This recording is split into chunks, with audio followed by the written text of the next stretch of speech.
বেচারা চাকরি হয় না। এই জামানায় ঘুষ ছাড়া তো কোথাও চাকরি হয় না। ওই ছেলেরও কিছুই হয় না, ছেলের ঘুষ দেওয়ারও মুরত নেই, ছেলের চাকরিও হয় না। মন খুব খারাপ। ফুটপাতে বসে বসে সস্তা এক কাপ চা, সস্তা একটা সিগারেট নিয়ে খুব মন খারাপ করে বসে আছে। হঠাৎ পিছনে তার নজর পড়েছে, আগে যে দেয়াল পত্রিকা সাজানো থাকতো, সেই রকম এক দেয়াল পত্রিকার মধ্যে লেখা, চিড়িয়াখানায় বাঘ মারা গেছে। আচ্ছা, এই ছেলে তো খুব ইন্টারেস্ট, চিড়িয়াখানায় বাঘ মারা গেছে, যাই একটু দেখে আসি, কাজ নাই কর্ম নাই, সে গেছে চিড়িয়াখানায়।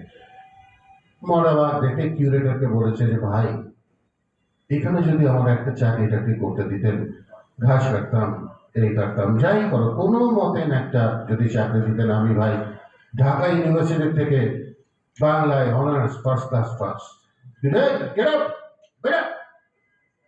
ভাই ভাই করতে করতে করতে করতে একসময় কিউরেটরের মাথার মধ্যে একটা বুদ্ধি এসছে। কি বুদ্ধি? বলছে তোকে এক শর্তে চাকরি দিতে পারি, এই যে মরা বাঘটা আছে ওর ছালটা খুলে দিব, ওই ছালটা গায়ের মধ্যে চড়াবি, চড়িয়ে খাঁচার মধ্যে হাঁটবি। ওকে? মানুষজন ভাববে বাঘ আছে, সরকারের থেকে যে টাকাটা পাওয়া গেছে সেটাও পকেটস্থ করা যাবে, বাঘের নাম বলে বাঘ তো হয়ে গেছে রেডি। বাঘের কোনো চিন্তা নাই, বাঘ হাঁটে বাঘ হাঁটে বাঘ হাঁটে, তিন বেলা পেট ভরে খায়। একটা দুশ্চিন্তা আছে, দুশ্চিন্তাটা হচ্ছে পাশের খাঁচায় আরেকটা বাঘ আছে। দুই খাঁচার মধ্যে একটা ছোট্ট পকেট গেট আছে।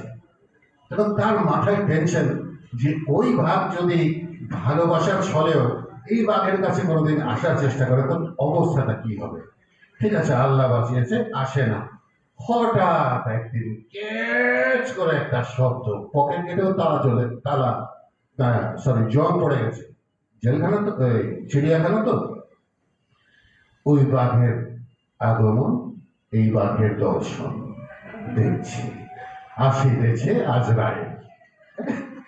তো ওই বাঘ আগায়, এই বাঘ পিছায়, ওই বাঘ আগায়, এই বাঘ পিছায়, পিছাতে পিছাতে একসময় দেয়ালের ভিতটা ছেড়ে গেছে, আর যাওয়ার জায়গা নাই। ওই বাঘ একেবারে ভেরি ক্লোজ টু দিস বাঘ লিপস, এসে এখন চুমো দিবে। এই বাঘ তখন বলছে কাঁদো কাঁদো গলায়, ভাই আমার জীবনের সবচেয়ে বড় ভুল হয়ে গেছে ভাই, আমি এই অন্যায়টা করছি ভাই, আমি বাঘ না, আমি একটা ছাত্র, আমি বাংলায় ফার্স্ট ক্লাস ফার্স্ট, ভাই আমাদের মাফ করেন। উনি বাঘ উত্তর দিয়েছে, ভয় নাই, আমিও ফিলোসফিতে ফার্স্ট ক্লাস।